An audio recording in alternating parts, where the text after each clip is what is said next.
Welcome to the Hamumu Halloween Home Horror Hoedown, the podcast where we watch scary movies so you don't have to. From award-winning to completely unknown, we take them all way too seriously. I'm your host, Mike Hummel. And I'm your host, Solange Hummel. Now, warning, we use a ghoulish number of spoilers, so watch the movies first. Second warning, we don't know anything about anything, so don't take us seriously as we take these movies seriously. My wife, Solange, really wants us to watch 70s movies. She's like, oh, let's watch something from way back when. And I'm like, I like to watch the new stuff. Why not both? ¿Por qué no dos? Yeah, I didn't realize... The 70s is not the era I ask for. I know, because but you like old stuff. We've never watched a movie from the 70s that we didn't say was terrible. The 70s are just terrible, and that's all there is to it. The 70s were a hellscape. Mm-hmm. But this was a nice crossover of that old feel that I like and that new modern thing that you like. Because Late Night with the Devil from 2023, a Shudder original, takes place in the 70s and is very 70s out, even though it is from 2023. Yes. My favorite is that because it's a talk show, it has that like old talk show, game show kind of feel to it. Yeah. I do think it felt more game show than talk show. Elaborate. Well, for one thing, the theme song for this show was almost identical to, I think, the theme song for The Price is Right. Huh. I have no idea. No recollection. With Bob Barker.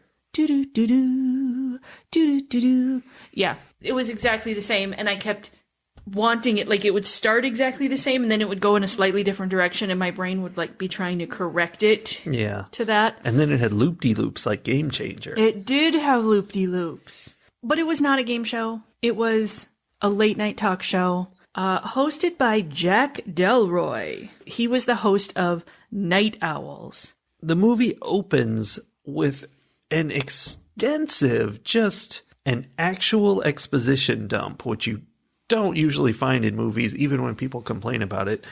Literally, there's a voiceover guy who's not a character in the movie at all. He's just a guy, like in a movie trailer, explaining all about Jack Delroy's life and history and how his show is having trouble competing with Johnny Carson. I'm kind of stunned that you're not mentioning the fact that made this a found footage film. Sorta. No, the whole rest of it. After the info, it was like we were watching a documentary. No, and then after the info dump, it's all either footage from the late night show or backstage stuff. Backstage stuff that was not found footage. It just happened magically because there was no camera. Not at first. At first there was a camera. At first it was this is like, for God's sake, Ruth. What do you need, ma'am? The first couple of scenes of like behind the scenes backstage stuff was like in black and white and like... It was all, I think, always black and white when it was between commercials. Oh, was it? So like they were trying to, but I see what you're saying in that there wasn't a camera. Because there could have been a camera. It could have been just one of the crew was like walking around filming everyone. But it wasn't like that though. No. It was just... We're just seeing what's happening. So it kind of, I see how, it's kind of a found footage movie, but kind of not. In fact, was there something it was inspired by? I feel like it was inspired by Ghost Watch, the movie that we watched not too long ago that was like done live on BBC one time, and then it freaked everyone out like Orson Welles style, and so they didn't run it again. And did you find something that said that it actually was inspired by that? Or are we just guessing? There's no support for that. That's what one person is saying. Well, now it's what two people are saying. Because I would back that up. It had so much of the same feel. It definitely did. It was very similar, only they weren't actually trying to fool the real world. They were just making a movie. Right. So Jack Delroy is a piece of work. Yeah, he's a piece of work. So the whole like documentary part of it, the summary leading up to this episode of Night Owls, really tries to set us up to feel sympathetic toward Jack. Like, we're supposed to feel sad for him. He has it all, except that then he never quite gets, like you said, he's competing against Johnny Carson. He never quite gets to the point of getting to be number one. He's always number two. And then on top of that, his beautiful, beloved wife gets cancer and dies. Like, he's really presented as this very tragic character at the beginning. Yes, because he's like, his wife dies, and then he has an episode of his show on which his wife, in near terminal state, comes on the show, and he's like interviewing her, and that's real sad and terrible. And then she dies shortly after, and then he like disappears for a month before coming back and doing anything else. So it's very, very public trauma. Yes. But underneath it all, we're also hearing that he is part of the Grove, which is clearly very cult-like. Mm-hmm. The documentary describes it as, or the documentary says that people who went to this place, the Grove, describe it as a harmless summer camp for the rich and powerful. Yeah. And it's based on a real secret society called something or other Grove in California that rich people went to, which also was very built around owls and rituals. Weird. Mm-hmm. His show was Night Owl, and it was about... Oh, it was. I only just made that connection. I did not until you said it. Funny, because at the end I was like, why is everyone in bird masks? It's so weird. Is it just because birds are kind of creepy? No. It's because it's a weird cult. It's because it's a weird owl cult. It also, that aspect, because it's this situation where it's like there's this cult and all the rich and powerful people are part of it, and so then they help each other. Like, you can see how that people would kind of make that into a supernatural thing where they're like, oh, if you belong to this cult, clearly like some supernatural thing is giving you favor, right? Yeah. When really it's just the fact that you are now rubbing elbows with all the people who could possibly do good things for you. And like, it blows my mind how rich and powerful people never seem to understand that the fact that they hang out with other rich and powerful people who can give them things like access to things and resources and everything else is in some way impactful on their lives. Yeah, Soli, it's all about who you know. Clearly. But that reminds me of the documentary that we didn't finish watching when we were on vacation with your family about Alabama State and their fraternities. Yeah. Or the sororities. Yeah. But also I think the fraternities are connected to it too. This documentary was just about the sororities.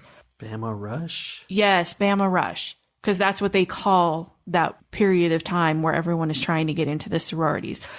But during that, they also talked about how tons and tons of like famous people and especially politically connected people are part of these sororities and fraternities. It's like, yeah, because when you're all helping each other, you all get ahead further than the people you are ignoring and worse, stomping on. It's almost like socialism would be a good idea instead of everyone pulling themselves up by their own bootstraps, except for the rich. Because it's not even, there's no bootstraps. It's a small select group of people helping each other up onto the wall and then like pouring hot oil down on the rest of them. That's why I'm saying we should all be engaged in a society that officially puts us all into one big cult together. That's socialism. Anyway, so in this movie though, like Jack is part of the Grove. And it's just kind of mentioned in passing. And it even goes so far as to say, like, but he didn't really, like, he says he's not really a part of it. And he never got to number one. Like they kind of suggest that despite the fact that he goes to the Grove, like, he's obviously not part of whatever's going on there, because if he was, he would be more successful. Right. The devil would bless him. Or an owl would. Right. I think what we learned is that Johnny Carson was just a better member of the Grove. Yeah, and that's why he could never catch up. Yeah. Because, of course, spoilers, it turns out that like he had signed a contract with the Grove in order to get his TV show, and it just like it took a long time for them to decide to collect payment, which was his wife. Yeah, I do feel, I'm going to be upfront with this issue, I feel very confused about exactly how all these pieces fit together and what was going on. But I do know that, in fact, he did have some contract with a demon or whatever, and they came and got her. But then there was the weird stuff at the end where maybe he saved her by stabbing her. I don't know.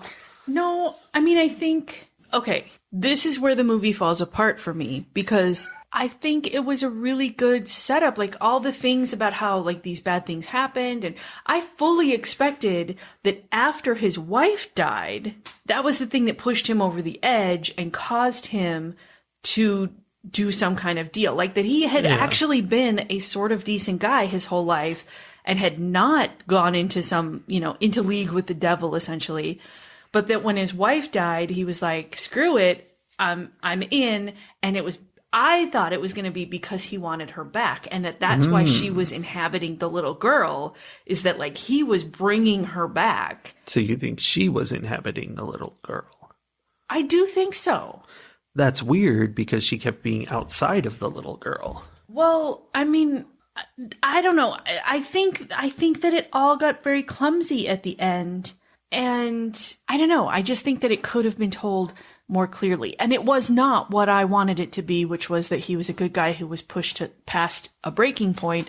He had sold his wife's soul in order to get to the top. And then he didn't even have the ability to get all the way to the top, even really with the devil's support. Like, come on, that Jack. That means he's not great. Right?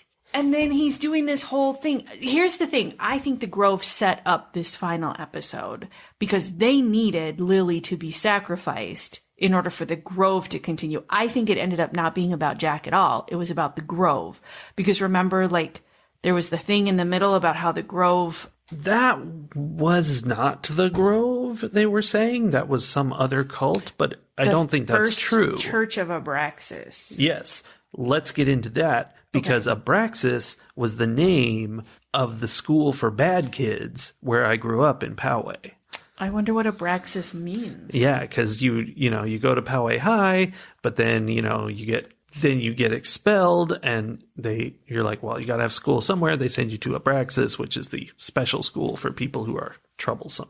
On Wikipedia, which we all know is a highly renowned, respected source of information. They have a lot of possibilities about what Abraxas could mean and where it came from and blah, blah, blah. But they all disagree with each other. And there's a lot of things saying like it could be mistranslations and whatever. So. Well, I'm going to say it's a demon. And the name of the school was like, hey, your kid's a demon. Send him here. It does say here, it's an ancient charm composed of Greek letters, originally believed to have magical powers and inscribed on amulets. Oh, right, because one thing they mention in the movie is that it's where abracadabra comes from. Abraxas is a complex and mysterious deity that represents a higher, all-encompassing divine force that transcends traditional notions of good and evil. Yeah, whenever they say that, you know what that means? We want to do whatever we want to do. Evil. Oh, I transcend good and evil. Yeah, that just means I'm evil.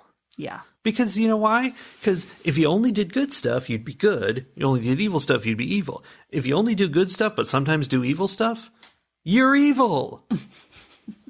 It's not complicated. It's not hard.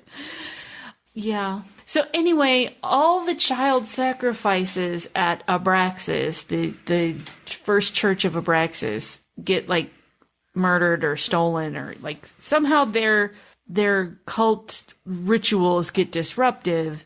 They had a big Waco thing where the government came in and attacked them, and they burned down their own house and set themselves on fire.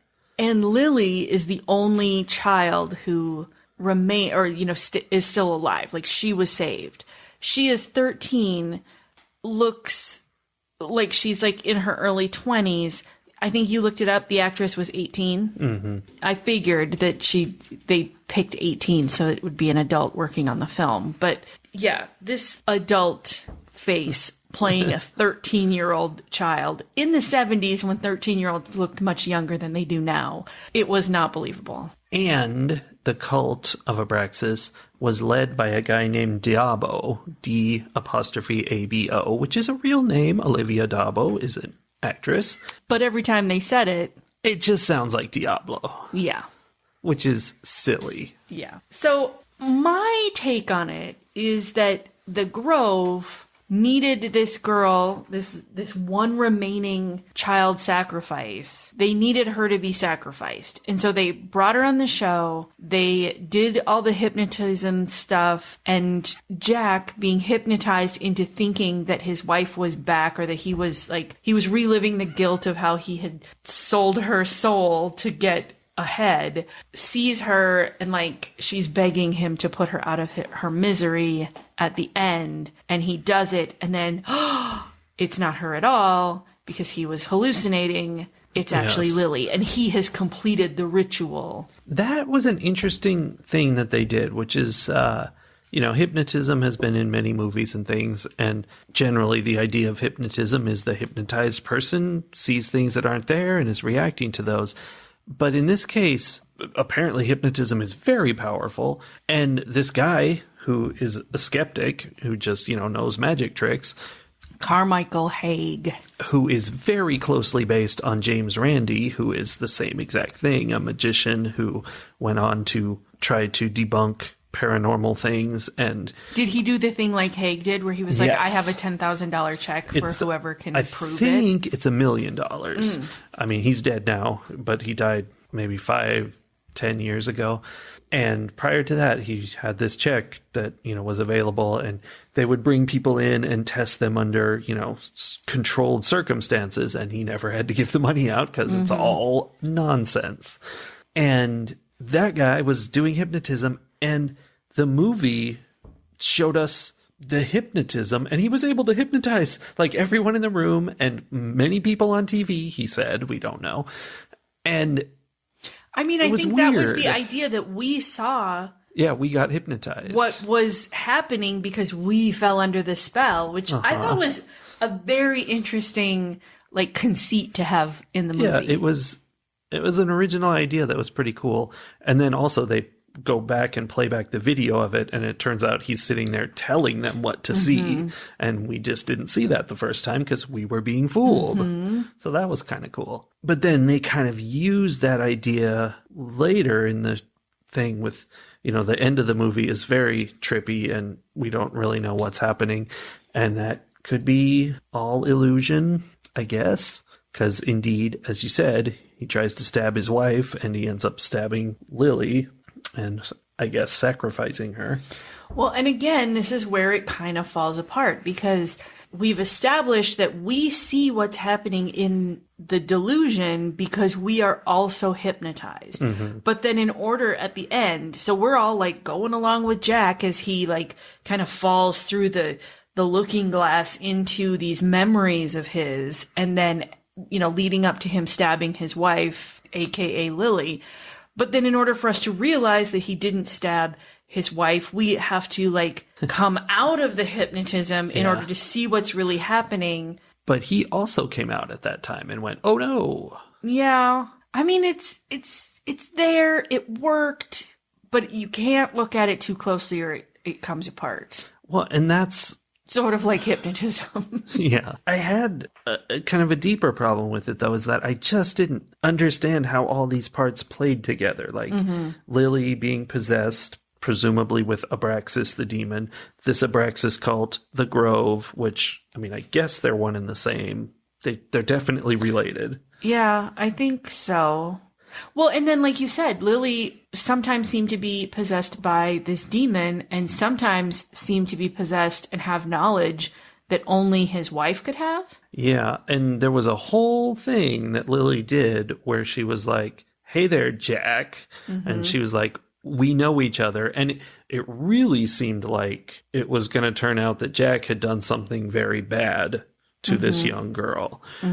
because there was a whole thing where like maybe she's traumatized by an experience she had that was terrible, and he's actually guilty of that. Sure. I thought about that a little bit too, although I also felt like it wasn't Lily who was saying, hey, Jack, we know each other. It was the demon. And then I was like, oh, because you made the deal with the demon to get your wife back. And it turned out that wasn't it at all. And speaking of, and this is why this movie is clever. Like, these are movie creators who were thinking about interesting things to do instead of just making a slasher in the woods. Mm-hmm. And one of the things they did, and they only did it in one part, and I wish it had been like the whole rest of the movie. Lily stares into the camera. And when they switch cameras, she switches and stares into the other camera. And it's really annoying because you can't stop looking at her eyes because they're piercing right at you. Mm-hmm. And she has huge eyes. And it was like, you know, it's kind of a magic thing because she always knew where to look, and she would like start turning her head in advance and like, now I'm looking at this one. They only did it in one segment, and I think it would have been fun if the whole time she was just doing that and there's no reason for it. Well, because it was more of that, like, the audience is part of this, and beyond just the live audience for the show, because they were part of it, but also that feeling of being in the movie in a sense. The other thing that did that for me was the spiral, which, you know, I immediately think of as in like Alfred Hitchcock used that spiral, but it was never a spiral that really made me feel any kind of thing. This one worked. Did you get hypnotized? I mean, it was swirly enough. It was just right that when I looked into it, I was like, I can kind of see how this might do a thing. And then, you know, we start seeing the things and they're like, ah, ha, ha, we got you too. And I'm like, oh, crap, did they get me? They might have got me. Sully, did you see the worms coming out of that guy? I did. It did get you. Well, and I also thought it was cool that when they asked the audience, they're like, okay, audience, like, we just watched it back. You see there were no worms. How many of you saw worms and how many of you didn't? And there were actually a couple people in the audience who it didn't work on, which gave it like this little touch of realism. Yeah, it was kind of fun. I agree. And that is where I want to bring in, because it's more of this same thing, something you probably didn't even know, because I read it on IMDb later. Okay. You know, there's a part of the movie where he's like, wait, play that back, frame by frame, go through it. Yes, I made a note where he said, frame by frame, no slower. Yeah. I guess you show each frame longer. I don't know. But eventually, it reveals one frame of the film where his wife, in spectral, glowing Jedi ghost form, is standing next to him. Turns out, she's in the movie like 10 more times that we didn't know. She's in the mirror when he's backstage. She's in the pocket watch that the hypnotist has. She's in a bunch of other places. I love that. I do too. That's more of that clever filmmaking. That's very cool. And so was she haunting him because he was part of why she died? Well, she or didn't is she seem there mad. trying to protect him? Yeah, I don't know. I don't know either. And that's the thing. It's like all this clever stuff, but then the plot didn't really work. I mean, it probably did work. I just didn't get it. And we haven't mentioned Christo. The first guest on this show is, again, a classic character from history. In this case, I'll call him John Edward. Yes. Who, though, is described as having a Middle Eastern accent in the subtitles. Yeah. But he regularly says "see." And I do agree. It sounded like a Middle Eastern accent, but he used the word "see." And I was like, what is happening here? And you said, while we were watching it, you said, this could be like playing off of how in the 70s they would do things like that. And they're just like, whatever, it's foreign. It's fine. Yeah. But it was kind of hilarious. It was weird. And then there were parts, you know, later when he was like freaking out or off camera or whatever, where I think he didn't have an accent, but he only ever said really short things, so I couldn't quite tell. Well, because he wasn't real. Like he was a plant that Jack brought on to do a thing. Like he was the guy, like you said, John Edward, who, does all the like, has a plant in line and is listening to all the people's stories, and they like have people fill in a questionnaire. So then when he's on stage and he's like, I see a P. Is it Peter? Is it Pete? Is it Peterson? And someone's like, Peterman? And he's like, yes, that's it. Definitely. That's like, the thing I heard. Everybody's like, amazing. Mm-hmm. So he was a total fraud, and he was supposed to be a fraud. But then it turns out that Carmichael Haig, who is a total skeptic, actually knows how to hypnotize people. Like, he was the one who could really do the things. Mm-hmm. But anyway, what were you going to say about Christo, the fraud?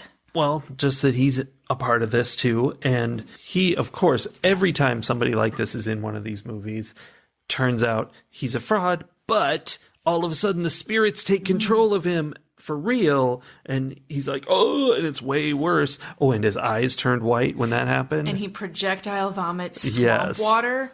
All over the place. And then he gets taken to the hospital and dies. Yeah, so he died. But yeah, that was more of that, like, what was that other than just, I guess, evil is happening around here. Yeah. And there is one other person as well, Dr. June Ross Mitchell.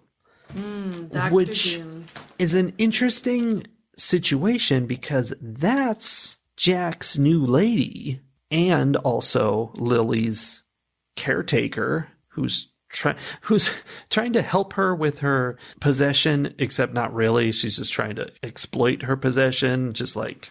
Well, it was a weird combination of like, yeah, she's, purporting to be doing whatever therapy and things and helping her get over her trauma of all of these things that have happened to her and possibly the possession, and going on TV with her, but then also like really upset that people are asking her to do the thing that she does. How dare you? The audacity of them to ask her.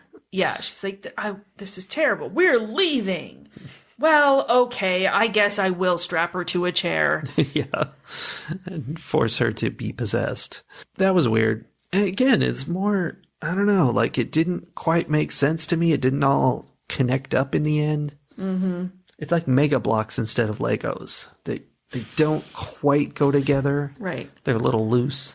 Yeah. One of my favorite things, which was both very 70s and also felt very like now I guess because the 70s is sort of when end stage capitalism kicked off. But like frequently we'd be in the middle of these really dramatic things. Like, Christo is vomiting this black sludge everywhere. And then Jack is like, but now a word from our sponsors as they go to break. That happened a bunch of times. It was very amusing and jarring.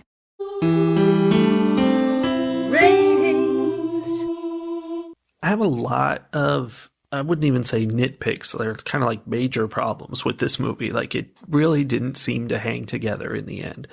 But at the same time, it was a lot of fun all throughout. I really enjoyed it. And it was a clever, inventive, new movie. It wasn't, more of the same crap we've seen a million times. So that's really cool. So just to throw a couple more nitpicks on before I proceed. Oh, this is not a nitpick, but one of my notes is her neck makes so much noise. Because the possessed girl, she'd keep turning her head and there's always... That was funny. I know how she feels. My neck makes all those noises every time I wake up. Yeah, because you're also possessed. Maybe that's my problem. Yeah, but one of the nitpicks I do have is that it felt like a lot of the characters in this movie are cartoons. They're over the top, and that would be fine if they all were. But several of the characters are very like realistic and grounded, and it just felt off. So I didn't like that. The visual effects are often very cheesy, especially they've got electricity happening in several places. And I think they were kind of going for this is what 70s effects look like, which is dumb because this was supposed to be real. But they had, like one of my favorite things in fake electricity is when you see like there's a wire and you see blue lightning moving through the wire slowly, like 10 miles an hour. And you're like electrons do. That's very slow, and it's outside of the wire's plastic coating. So I don't know what's going on there. But that was real cheesy. So, I don't know, some cheesy stuff in that. But I'm going to say that I really enjoyed it. I had a lot of fun. And I want to reward this idea that you should make something creative and new and be cool. Mm-hmm. So I give this 4 theremins out of 5. And I almost give it 4.5. That's wild. I'm a wild guy. Because I was thinking the exact same thing. You always are. Yeah, everything that you just said, I totally agree with. I think the weaknesses were definitely in the plot. And yeah, some of the decisions made about special effects. Although I will say, as much as I think the aesthetic of the 70s is horrifically ugly, and I would never, like, I would not decorate my house that way. I don't want to wear outfits that are colored the way the 70s was colored, but it definitely added to this nostalgic feel to be watching something that was so retro looking. And it makes for a very, like, visually interesting movie to be watching when you have, like, the, you know, the earthy rainbow swirl loop-de-loop thing, and you know, everybody's wearing like wild and crazy colors because, you know, everything's avocado and salmon and goldenrod, eggshell blue. So it was fun to watch in that way too. Like, it was just kind of very satisfying to look at visually in a lot of places. But I totally agree with you. I think as much as you can't dig into what's going on in this movie to any degree at all without it coming apart. Yeah. I enjoyed it so much that I am okay with that. I don't feel the need to dig into it. I can just let the story be what it is and just kind of enjoy it for the ride that it is. It was very entertaining. I don't know that it was intentionally trying to be funny, but it was funny in places because of that kind of 70s cheese factor, which again is sort of like the 70s in general. Yeah. And they did go for the cheese. Like, it wasn't just like a realistic depiction of life in the 70s. They were putting in this late night 70s feel to the movie. Yes. It was more of like a 70s sitcom late night talk show feel rather than like a 70s drama or, you know, or attempting, like, well, Mad Men is like the 50s, but, you know, like going for the gritty realism of how terrible and misogynistic it all was. It went for the cheese. So I also am going to give it 4 theremins with an almost another half in there. Yeah. Okay. It was quite fun, and I do think people would enjoy it. I think they should watch it. Yeah, I think it was fun. I also think that we have some sad news for our many, many listeners. Wah, wah, wah. We are taking a little bit of a break after this episode, and we won't be seeing you next week. I don't officially know when we will be seeing you, but we're going to take a break until we feel super excited about watching horror movies and talking about them again. Well, I'm still excited about watching them. Right. But I suspect we will definitely be back in October. Got to do October. Very possibly before then, but we'll play it by ear. Yeah, because we're on vacation, folks. It's vacation time. It's summer break. Oh, it so is. You just gotta chill. Yeah. So we'll see you guys later. Just stay subscribed. It's not gonna hurt you any. And then when the new episodes come, they'll pop up. Yes. And in the meantime, if you're missing our voices, the sound of our lovely, lovely voices, there is always the large back catalog of episodes to go back and listen to. Literally hundreds of episodes, and you know you haven't listened to all of them. Come on. I strongly suggest going for the ones where we scored things ones. We probably had interesting things to say. Yeah, or zeros. There are a couple zeros out there. Yeah. Fun stuff. Anyway, keep watching scary movies, and we will be back when we're back. Okay.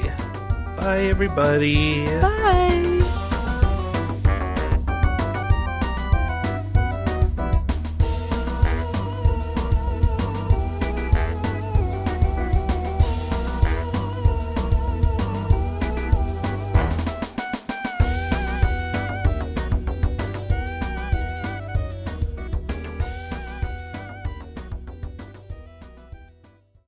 And then there's a foot down here. You can go in between the toes. That's what I was hearing. Yeah, sorry.